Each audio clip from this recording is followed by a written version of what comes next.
Hello and welcome. This is Microsoft Flight Simulator, and we've got a new program here called FSiPanel for Microsoft Flight Simulator, and it's really cool. What you can do is you can enter in here what airport you want to land at, so YSSY, and then we're just going to select the runway, so we'll select 16L, and then we can select where in the pattern we want to start at, so we'll select long final, and then we'll just click move AC. So what it'll do is it'll tell you up here what you need to do. So we're going to change our heading information and our speed. So the speed's going to be 145. So we just quickly change it to that. And then this heading's going to be 155. So we'll change it to that. And then this, I believe, is 2500. So we just drop it to the small number, 1, 2, 3, and move the big number up one more. We got there 2300, 155, and 145. And then the last thing it says is when ready, set your thrust lever to climb. So I just moved this to climb and done. And you'll notice it's moved us all the way towards where the runway is. We're in the Phoenix A320 just to demo this. And you can see the runway's out that way. And the only thing I would suggest at this point is just make sure you sort of have your joystick ready so that you can grab it. We've got a runway down there and a runway there. So we're trying to land this tiny little one, it seems. And it's turned on the autopilot. And if you look down here, it's entering all this information in for us.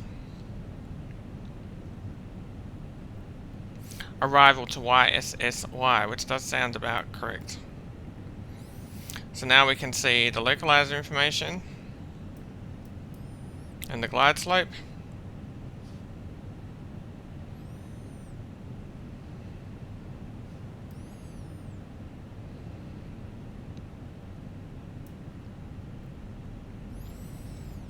We're still a little bit below the glide slope, and we're going to go left slightly, which does make sense for where we are at the moment, because you can see the runway just there. I think it's a bit too small for this plane, but that's okay. It says ready now, so all you do is hold down the brakes for 3 seconds, then you take control. So we're going to use that, the brake button, whatever you have that set to. Mine is the delete button on the numlock pad, and then you can use this to help guide you in. So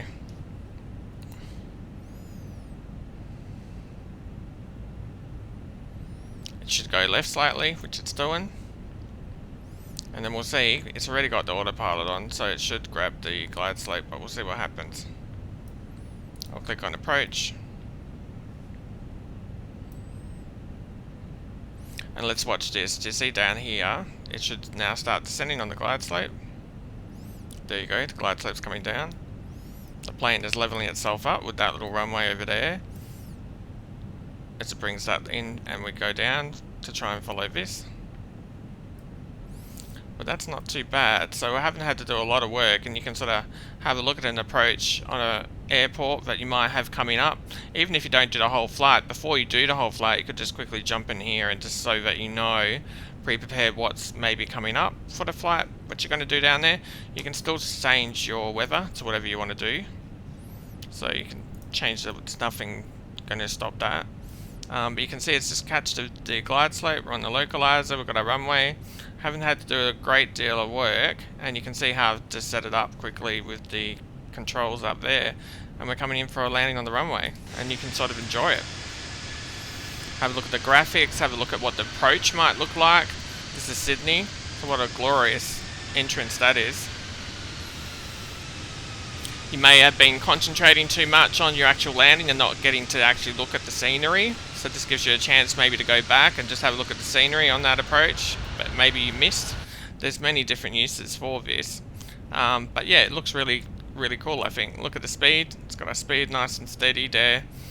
We're just sitting on climb, so that's all that's happening. And I haven't had to do a lot of work. So I'll give a link to what this program is in the description at the bottom of the video, And yeah, I recommend checking it out. It seems to work pretty good. Now, I'm using the 4090 graphics card. You can see my frames per second up there in the top left. DLSS3 is turned on, but obviously the PMDG 737 and also this one, the Phoenix A320, are quite heavy on the frames. But they're playable. And you can see what a beautiful approach this is. I've got the scenery for Sydney International Airport. You can see the Qantas down there, Qantas, all of that sort of stuff. These runways are quite short, I think. And then the runways which came in the other direction were a bit longer, but I don't know. It doesn't look very long here. We'll see how we go with this approach. So at some point, you're going to want to take over, of course, so you can, I don't know, bring out your speed brakes. Let them go to full. Turn off the autopilot.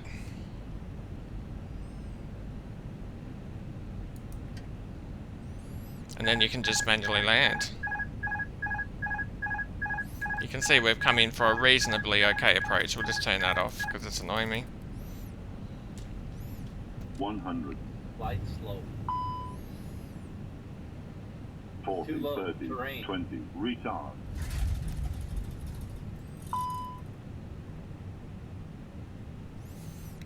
What an amazing landing. I haven't got any rudder pedals connected at the moment, but there you go, and I'll just hit the brakes. And you can see how that works. And of course, if you had a landing like that, it's no big problem because you can just click the buttons and start again. Do the same process. So it's really easy. If you have a bad crash landing and you're not happy with the landing that you've just done, you can quickly jump into that program and it will bring you back and you can do another landing. So it's a good way to practice, and I don't think I can demonstrate a greater purpose for why you would want a program like that than to crash at the landing. So yeah, hope that helps, and check it out. Thank you for watching.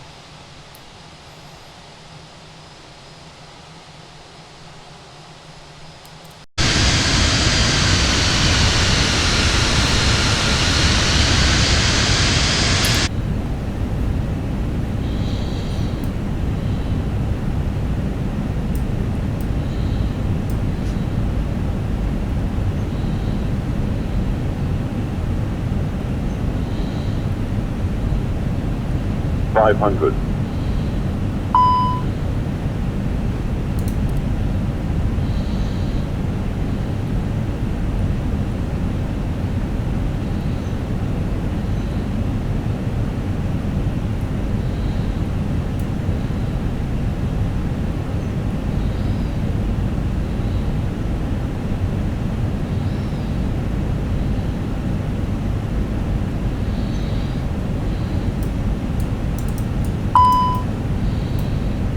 100.